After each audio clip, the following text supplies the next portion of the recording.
দশম শ্রেণীর বাংলা ব্যাকরণের প্রথম পর্যায়ক্রমিক মূল্যায়নের সিলেবাসের মধ্যে রয়েছে প্রথম অধ্যায় কারক ও অকারক সম্পর্ক। বেশ কতগুলি ধারাবাহিক পর্বে তোমাদের কাছে এমসিকিউ এবং ভেরি শর্ট অ্যান্সার টাইপ কোশ্চেনের জন্য কিছু নমুনা প্রশ্ন আলোচনা করছি উত্তরসহ। সামনেই রয়েছে তোমাদের প্রথম পর্যায়ক্রমিক মূল্যায়ন। এখন সিলেবাসটাও তোমাদের ফার্স্ট চ্যাপ্টার যেটা সেটা কমপ্লিট হয়ে গেছে, তাই এইভাবে ছোট প্রশ্ন ঘুরিয়ে ফিরিয়ে আলোচনা করলে দেখবে তোমরা পরীক্ষায় অনেক প্রশ্নই কমন পাবে। আজকেও দেখো 10টি প্রশ্ন আলোচনা করছি। প্রথমে রয়েছে টি, টা, টুকু। এগুলি কি?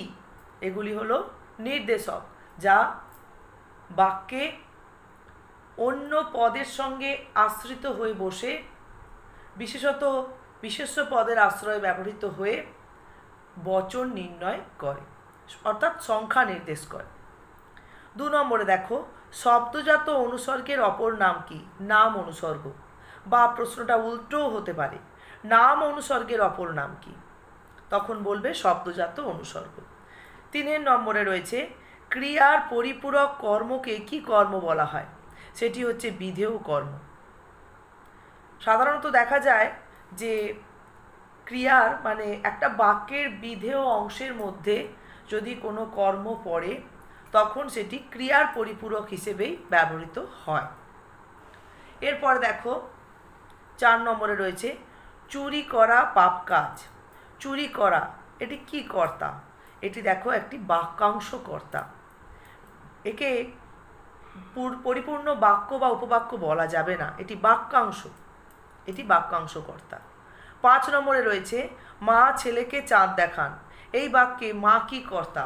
এটি বহু আলোচিত প্রশ্ন। মা হচ্ছে প্রযোজক কর্তা এবং ছেলে হচ্ছে প্রযোজ্য কর্তা। তাহলে কোনো একটি বাক্যে ছেলেকে তোমরা এখানে কাকে দিয়ে প্রশ্ন করলে পেতে পারো ক্রিয়াকে, তখন তোমরা ভুল করে ভাববে যে এটি কর্মকারক। না, কোনো বাক্যের ক্রিয়াটা একটু ভালো করে আগে লক্ষ্য করে দেখবে যে ক্রিয়াটি প্রযোজক ক্রিয়া কি না।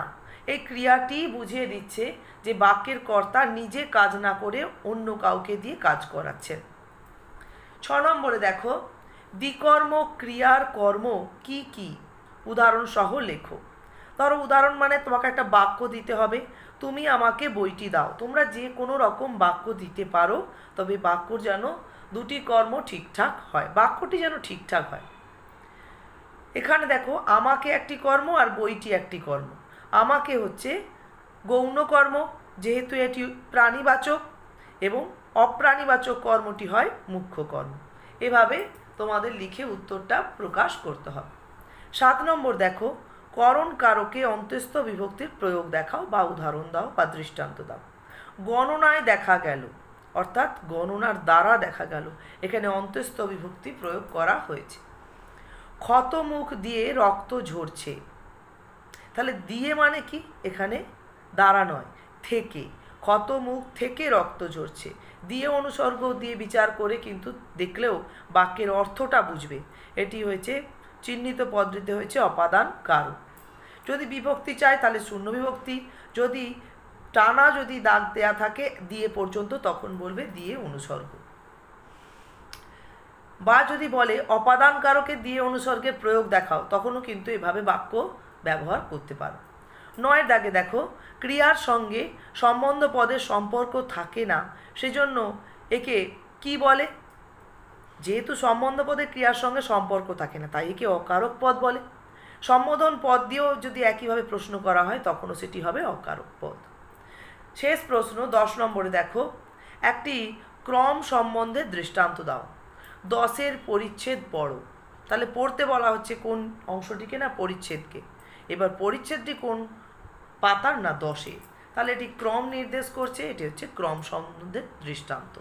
তাহলে এইভাবে তোমরা ছোট প্রশ্ন যত অনুশীলন করবে দেখবে যেখানে তোমাদের যে সমস্যাগুলো আছে সমস্যাও তোমাদের ক্লিয়ার হয়ে যাবে।